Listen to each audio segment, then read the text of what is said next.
आणि आता एक मोठी बातमी, दहशतवाद्याचा पहिला फोटो समोर आला असल्याचं कळतंय। दहशतवाद्याच्या हातात या फोटोमध्ये गन पाहायला मिळते।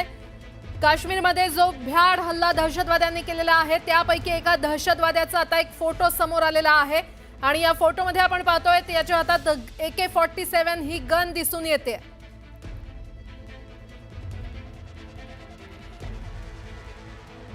काश्मीरमध्ये दहशतवाद्यांकडून हा भ्याड हल्ला करण्यात आलेला आहे आणि त्यामध्ये अनेक पर्यटक यांचा मृत्यू झालाय।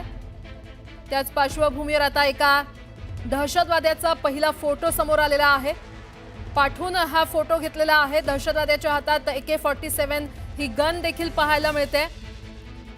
काश्मीरमध्ये जो नरसंहार झालेला आहे आणि ज्यांनी हा नरसंहार केलाय त्यापैकी एका दहशतवाद्याचा हा फोटो समोर आला असल्याचं पाहायला मिळतंय। दहशतवादी हातात गन घेऊन पळत असल्याचं या फोटोमध्ये पाहायला मिळतंय।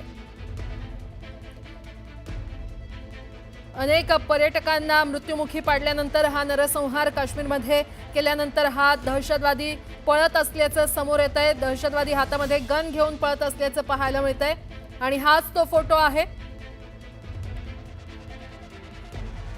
हल्ल्यामध्ये महाराष्ट्रातले काही पर्यटक देखील मृत्युमुखी पडलेले आहेत। 6 जण मृत्यू झालेले आहेत जे महाराष्ट्रातून पर्यटक काश्मीरमध्ये फिरायला गेले होते। त्यापैकी 6 जणांचा मृत्यू झाला असल्याचं कळतंय। दरम्यान काश्मीरमध्ये जो भ्याड हल्ला करण्यात आलेला आहे, जो नरसंहार करण्यात आलेला आहे, त्या दहशतवाद्यांपैकी एका दहशतवाद्याचा हा फोटो समोर आलेला आहे। त्याचा हा पहिला फोटो, दहशतवाद्याच्या हातात गन पाहायला मिळते आणि AK-47 गन हातात घेऊन हा दहशतवादी पळताना पाहायला मिळतोय। मोठी अपडेट आपण पाहतोय। काल काश्मीरमध्ये जो भ्याड हल्ला झालेला आहे, जो नरसंहार करण्यात आलेला आहे, त्या दहशतवाद्यांपैकी एकाचा फोटो आता समोर आलेला आहे। हा दहशतवादी हातात गन घेऊन पळत असल्याचं पाहायला मिळतंय।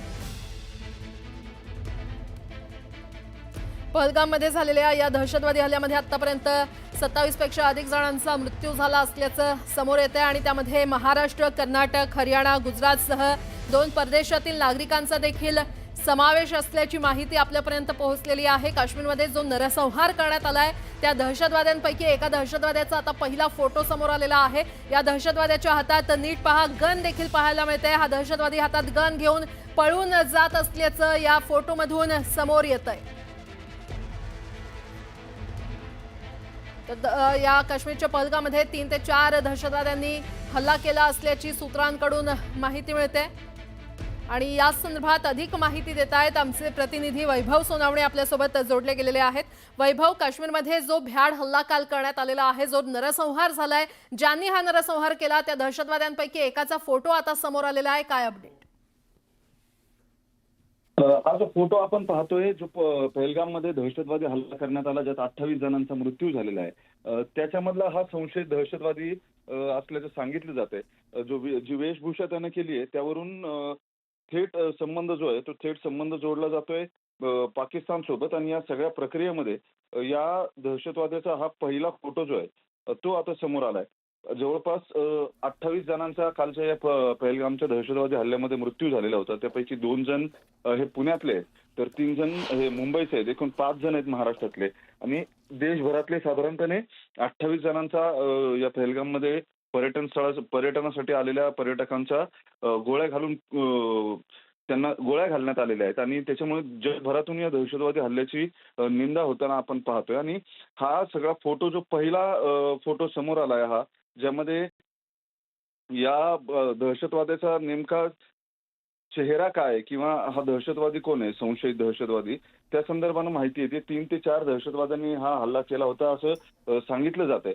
त्यातल्या एका संशयित दहशतवाद्याचे ही चित्र जी आहेत, फोटो जे आहेत, छायाचित्र जी आहेत ती समोर येत आहेत, ज्याच्यामध्ये पाकिस्तानी लष्कराशी साधर्म्य असलेला वेश जो आहे तो त्यांनी घातला असल्याचं सांगितलं जातंय। आता या सगळ्या प्रकारामध्ये आणखी नेमकं काय काय समोर येतंय हे पाहणं महत्वाचं ठरणार आहे। याचं कारण हा फोटो जो समोर आलाय त्याचा तपास जो आहे तो तपास यंत्रणांनी सुरू केलेला आहे। आज सकाळी NIA ची टीम जी आहे ती घटनास्थळी दाखल झालेली होती आणि त्यांनी या संपूर्ण घटनेचा तपास जो आहे तो सुरू केलेला होता। आता या फोटोच्या माध्यमातून आणखी काय लीड्स जे आहेत, निश्चितच आता यापुढे नेमकी काय काय माहिती समोर येते हे पाहणं महत्त्वाचं ठरणार आहे। वैभव, धन्यवाद या सविस्तर माहितीसाठी।